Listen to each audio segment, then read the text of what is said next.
Welcome to Sergeant Sue on the mic, Airman's Journey in the Air National Guard. I'm your host, Sergeant Sue, and this is the podcast where we sit down with real airmen and have real conversation. So, come see us, get inspired, aim high, fly, fight, win, get to know the Air National Guard. Write your story, earn that key. Come see us, get inspired. what benefits have you taken advantage of in the Air National Guard? Oh man, that's a good question. So the first benefit that you get to take advantage of that you don't realize you need until you have it is health insurance. Ooh. Right? So I had great health insurance from my civilian employer. I did not realize that I was going to be putting roughly about $600 or $700 back into my family's, budget by joining the Air National Guard. What'd you use that money for? Yeah, I don't remember. Just had a little bit more breathing room, I guess. You know what I'm saying? Because my insurance was really good, but I paid a very, very high premium to have that excellent, health insurance. But yeah, switching over to TRICARE, man, that was $210 a month. It was like, that was huge, right? So that's the first thing you realize off the bat. The next thing that this is a benefit that most people really don't think about, but the Servicemembers Civil Relief Act. Oh yeah, SCRA. Yeah, the SCRA. Man, that was huge. While I was in basic training, right, just sent in my orders to every single liability that I had, right, from my car to credit cards, etc. 0% interest. Everything I dropped down, 0% interest. Zero? Yeah. I had payments deferred for like a crazy amount of time. It was the craziest thing. And even when I went back off of my active duty orders and I transitioned back to being just a part-time guardsman, like all of my SCRA stuff stayed in play. Nice. So, man, I was able to reduce debt like crazy just off of that. Just the interest alone. Yo, crazy. So I applied SCRA maybe 2 or 3 years ago when I learned about it. And meanwhile, 11 years of my career, I did not know about SCRA. So that's awesome. And well, not awesome, but that was like surprising that there is something called SCRA. Did you get some refund checks? I did get some money back. So I applied for a loan to do a down payment on a house. That interest, I think it was like $3,500, kicked it back to me or to the loan. All my mortgages went down from 7.5% to 6%. Yep. And then my credit cards went down to 6% too. So I was like very surprised, and that saved me so much money and headache. Yep. And I'm still using it. Yep. As long as you get a new, like, let me see if I get something out of this. The one that I love the most too, which I use a lot, is the credit card, Amex credit card. The Platinum. Yeah. Man, they covered the yearly fee, the $800 a month. I mean, $800 a year. The one that Ski told us about. Man, that was the best. Yeah. I mean, I'm not supporting. I mean, I'm not. What is it? Endorsing. I'm not endorsing them. I'm not endorsing, but that's just a benefit that you could use. Yeah, which we tell people you could use these benefits. So those are things like literally like right off the bat that I took advantage of. Right off the bat. Like the first 9 months to 12 months of being in, right? Because remember, I got in, I didn't even ship to leave of basic training for like 10 months. Yeah. You know what I'm saying? So I was just in this drill status, coming in student flight. I guess we talk about that in some other future episode, right? But yeah, I was just hanging around and just like, hey, what kind of things can I take advantage of, So fast forward, got to utilize the VA home mortgage, right? Which is what I was after, right? Initially like, oh, man, this is what you guys are doing, right? Amazing. I've already transferred post 9/11 GI Bill to my children, right? Because I already went to college. How many kids? So I have 4 kids. Dang. I have 4 kids, right? So I don't have to utilize this education benefit for myself, which I could be selfish, but it's like, oh, yeah, my kids can get their education taken care of. You know what I'm saying? Smart. It is so smart. And it was I was watching some veteran on Instagram the other day, and he was kind of talking about that same exact thing, like people that do join when they're much older, and all your dumb decisions, you've already made all your dumb decisions, right? Yeah, and I remember I used to tell like brand new like applicants and recruits that I was working with, I said, I wish I would have joined when I was younger. However, I would not have really understood how great of an opportunity this is if I had joined at 18 years old or at 19 years old. You know what I'm saying? Because Yeah. I wouldn't have understood like the future benefits of everything. Or you might have got in trouble. Right. Or I might have gotten in trouble, you know. Because I got in a lot of trouble when I was in college. Yep. You know. So yeah, man, it was I think time and life happens for a reason, and it's a journey of up and downs. Yep. So this journey that you went on, it was meant for you. It was. And look at you now. Yeah. Look at you now. Galactic champion. You're galactic champion. The recruiting and retention galactic champion. Oh man, I wish you could see this. If you're just listening to the podcast, you're just listening to it. The belt is bedazzled. It is It bedazzled is out. beautiful. It has our logo on there, the Air National Guard logo. It has our little plane, the tail flag, Yeah. and it says R&R Galactic Champion. Bedazzled is like the right word. Like this thing bling, man. It is bling bling. It's like one of those wrestling belts. Every time I come around, you see that bling bling. Like it's blinging, man. This thing blings. Like it's making me blind. And you know what's so crazy? Remember when we first like wrote this thing out? Yeah. First of all, I just gotta be honest, right? Full transparency. I was so jealous when I didn't get a chance to wear it. Why? I was like, man. I was like, You really? Oh no, was that's so right. jealous. You were barred from wearing it. yeah, Right? That's yeah. messed up. It was, you know, and well, look, I guess it's like this is a humble brag, I guess, right? But I was a very, very like high producing recruiter, right? I was doing a lot of stuff. And your recruits really liked you. Yeah, yeah. But you know, it was about, and at the time, you know, I wasn't. It was good vision from management to say, hey, listen, you'll be fine, Jackson. You'll be fine. Like we want to make sure that we are encouraging the other recruiters on the team. It's like we know you're our champion. My encouragement was supposed to be my promotion, but I didn't get that neither. Man, I used to be so jealous, man, when they would pass that belt around. I was like, I want the belt. Like, I want to wear the belt. Now you know do what I'm got a saying? belt. You wear it everywhere. You wear it to meetings. You wear it to the bathroom. You wear it home. Right. I was taking it to different places, you know, with my kids. And, They're you like, know, it's just, Dad, take that off. yeah, man, I love it. You know? I used to be so bad. Remember, oh my God, I should never gave me this belt. I want this Should thing have everywhere. never gave you that belt. Remember parading this belt around? I like it, So man. funny. Because it's so cool. I think it's a good little like promotional marketing piece of what it is that we do, and you know, recruiting is fun. Yeah, it is fun, and we should award people that work hard, and this is one way so we can get the attention that you deserve. You know, Right. You know, high fives and hugs only go so far. Right.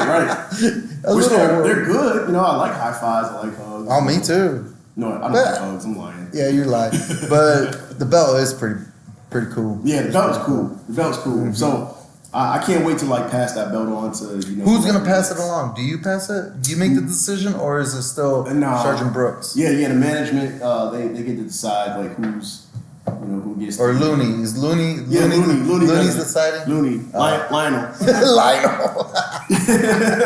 Looney Lionel. I guess that's an inside joke that they don't know, I but know. it's It's okay. like, what is You're gonna be this? like, I need to know.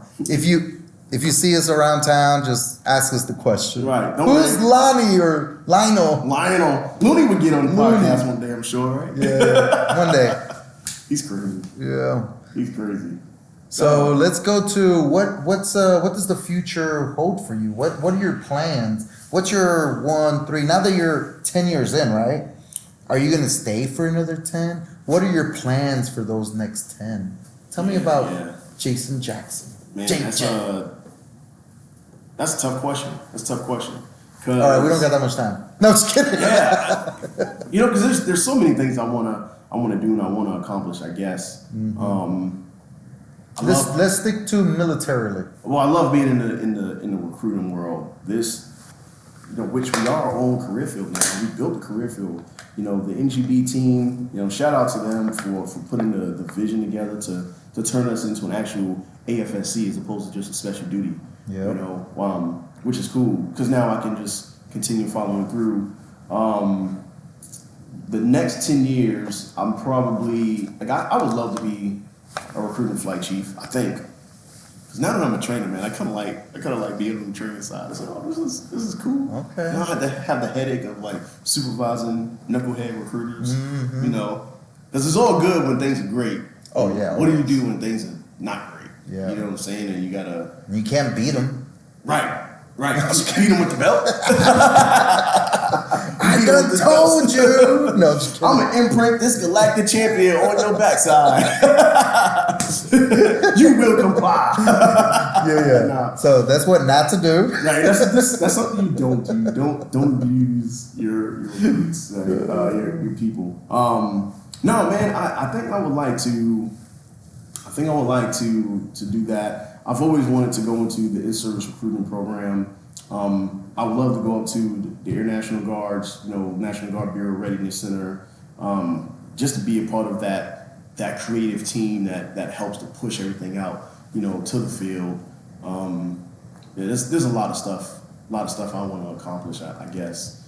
That's awesome.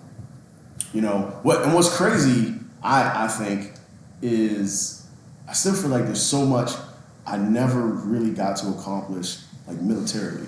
You know what I'm saying? Like, if you think about it, I joined in 2014, and most of my early years is just all training.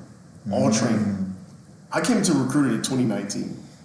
I spent more years in my military career in recruiting than I was in operational Air Force. Think about that. That's right. That's crazy. That is wild. Right. So it's like so many like other opportunities I feel like I missed out on, but also I think what's cool about people in the Air National Guard is they recognize talented people, and I was pushed into and really encouraged, hey, go into recruiting. That is where your skill set is. You're gonna do great in recruiting, Yeah. So I think about that kind of stuff sometimes. Man, how cool would it be to, I don't know, be doing some more operational stuff, but recruiting is fun, Some tactical stuff. There's that Warrior Week. I told you we should have done it. Yeah. In March, Warrior Week. What is it called?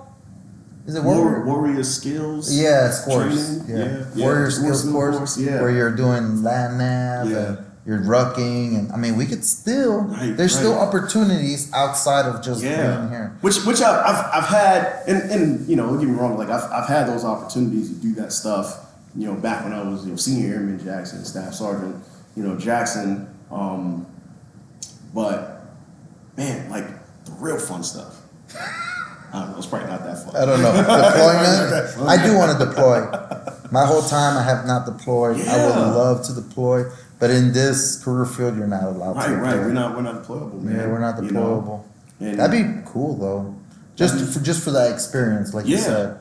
It's that's one of the things when you join, you start thinking about those kind of things. Man, I can't wait for my first overseas tour. Can't wait for my first deployment. And I do all this training. I go to these cool places to do this training. Right. All right, when do we get to do the job? When do we get to do the mission? Yeah.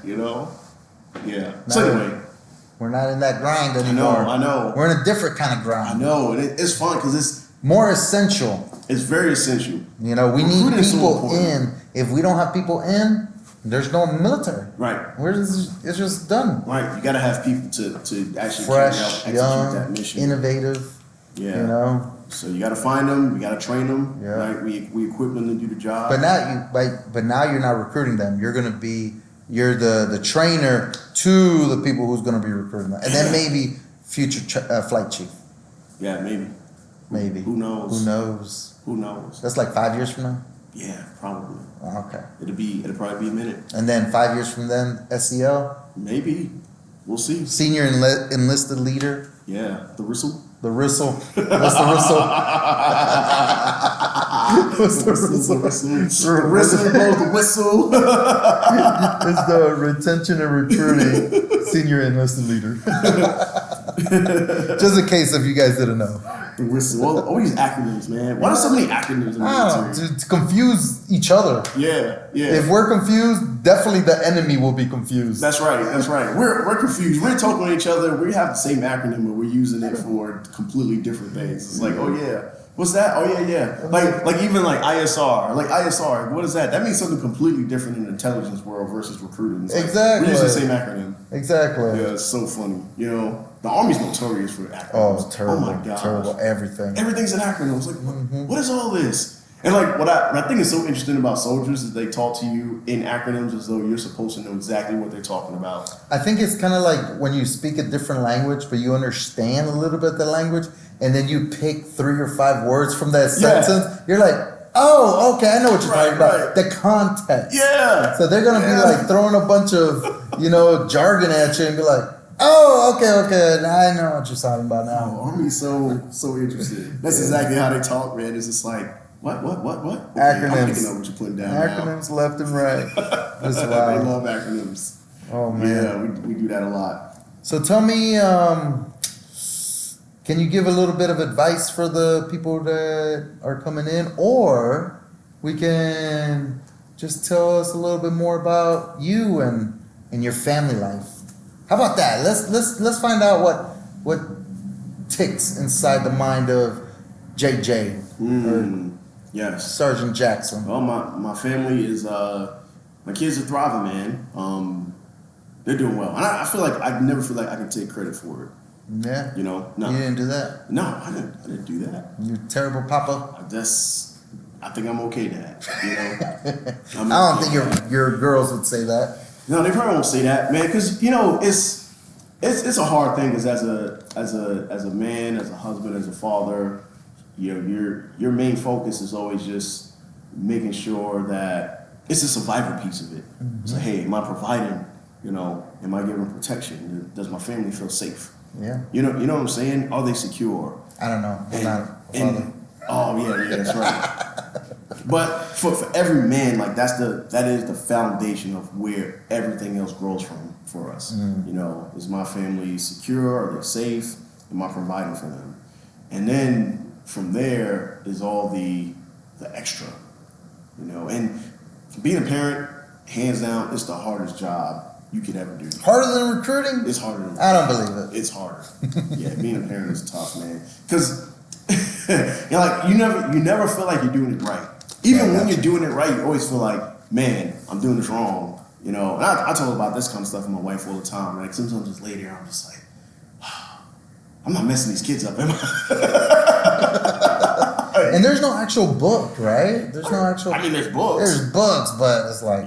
Yeah, but not everybody has the same experience. Not everybody has the same socioeconomic, situation. Environment, parents. There's so much. Your experience, your wife's experience, affecting your child's learning experience and their environment. I mean, it's so many factors. There's so much. And then their friends, and then your friends affecting, and your family and her family. It's just so much. It really is a lot, man. You literally have to be a psychologist, professional parent. You know what I'm saying? I think even with those, they're still messing up their kids. Yeah. It's like how do you do this? All kids are different. Yeah. Even with the 4 kids, right? Same household, different personalities, different interests. Yep. Different likes and dislikes. It's just crazy. Yeah. I just know this from other people telling me because I don't have kids. But no, you're right about that. But no, my family's great, man. The kids, from outside in, man, it is amazing. Like I couldn't be happier. Yeah. And the biggest thing that you want as a parent is you want your kids to be successful in whatever it is that they're pursuing. Which my kids aren't grown enough to be like, but success is different for everybody. But it's if you look at just the regular stuff, like my oldest daughter, she graduated from high school. She's enrolled in school now. She's learning to become a surgical tech. She's helping to be an assistant basketball coach for her old high school. Cool. She's got a job as a physical therapist assistant. She's thinking about trying to join the Air Guard. It's like, what more could you ask for, right? With a kid like that, she's staying out of trouble, right? Not doing anything ridiculous. My other daughter's well on her way to being successful, after high school, got accepted into NC State. Nice. And you know, she's going to the College of Engineering, and you know, she's got her plan, right? My other daughter also has a plan after her, right? She's like, you know, I want to go to stenography school, I want to do a program. You know, she like, it's mapping out like what she wants to do with her life. And then my youngest just turned 14. You know, she's, as my wife told me, like she has lived a charmed life. You know, Has she? The youngest kid always gets the benefit of Being babied. Yeah. Like your parents being the most financially stable that they're ever gonna be. Like, taking her to like K-pop concerts that are like $500 a pop. Right. Because she likes it. It's like, well, what? you learned to like it too, though. I learned to like some K-pop. You know, it's like man, my kids are rich. How are my kids so rich and I'm not? You know? That's where your extra $700 from TRICARE You know what I'm went saying? to. Yeah, exactly. But yeah, we were just like sharing pictures of her. She just had a birthday, and we're just like looking at like all the places she's going to travel and experiences that she's had. And it's just like, man, you can't mess this up. I know, right? Don't mess up a good thing. Getting in trouble. You know, like you're still working on her lifestyle. Right. Yeah, working on a Kumon. Yeah, that's good. Because I remember you brought her in a couple of times in some of the events that we do. Yeah. You know, there's opportunities where you could bring your kids. And yeah, I remember she was coming in very shy, short, and now she's becoming a lady in her teenage years. I mean, that's like 6 years, right? Yeah, it's wild, man. She's like blossomed into her own personality and stuff, which is awesome. Yeah. I'm very happy for you and your family. Yeah. One day, when I have my family, hopefully my kids will be as good as yours. Yeah, You I know, mean, one day. You can't take credit for it, man. That's all I can say. If I pop them out, I'm not popping them out. You gonna pop them out? Yeah, I'll pop them out.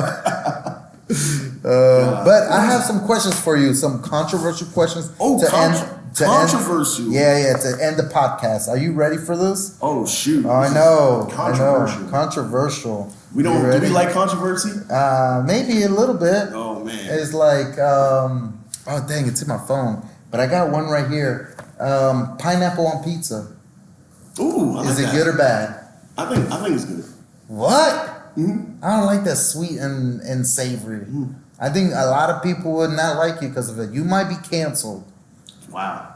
Yes. I mean, pineapple on pizza. I feel like, man, you're gonna have to put a poll onto the site for this. All right, I feel like this is one of those things where it's like 50-50 split. You know? I don't know. What's cool about pizza is that it is very diverse. You know, I love pizza. I know. I love pizza. I know. Now, is putting pineapple on pizza my go-to all the time? No. But it does taste good. All right.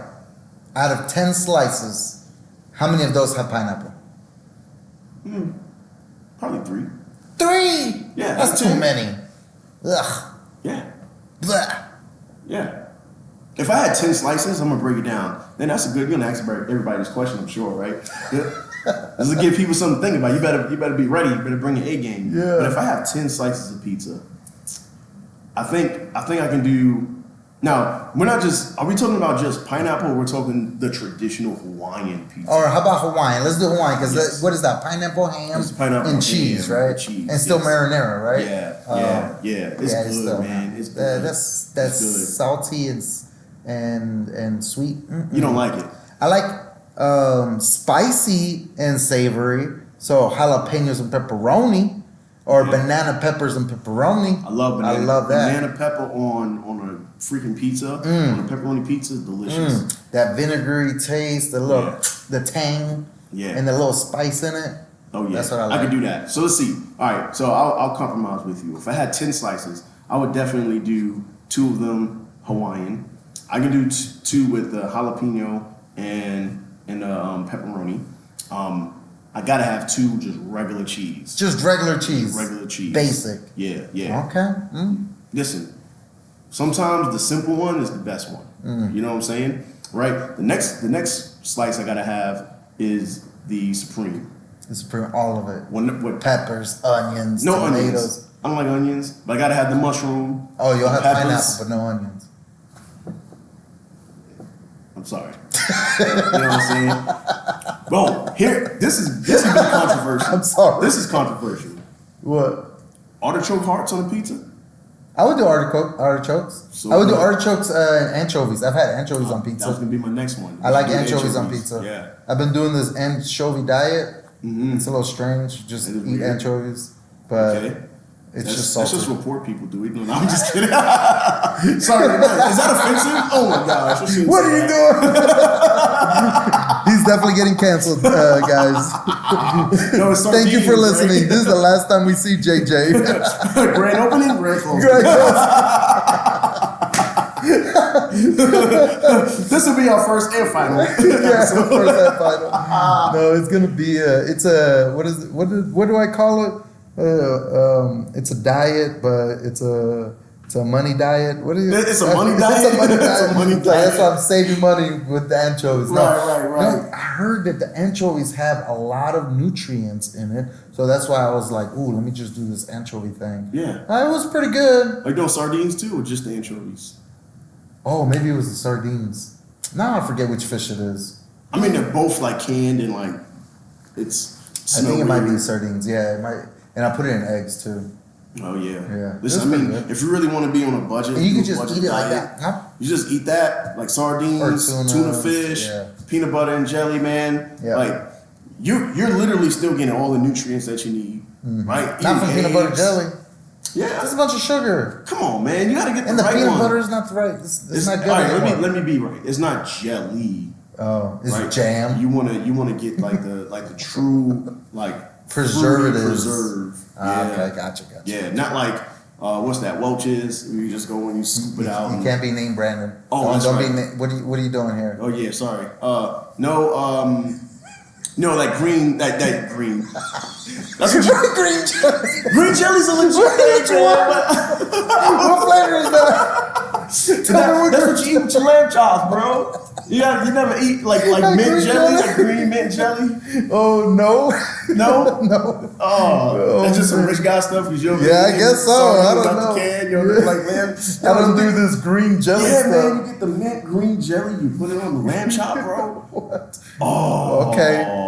I guess I'm gonna have to try. Yeah, I'll come when over. When you're back to When- balling again, yeah, you know you gotta try that. Yeah, balling on a budget. All right, second controversial question: Dang, morning workouts or evening workouts? morning. Why? 1000%. What time do you wake up? To do a workout, I gotta get up at 5:30 or 6. Good Lord, Yes, why? yes. I mean, Here's I the know reason we're in the why. military, but I don't like waking No, up. no. For anybody out there, I promise you, 1000%. You do workouts in the morning, you're gonna have a way more productive day, right? First thing first. If it's the first thing that you're doing with your day, you're already accomplishing something that more than like other 85% of the population is not doing. True. Right? So you're already separating yourself from others. That's number one. Number two, you have a clear mind.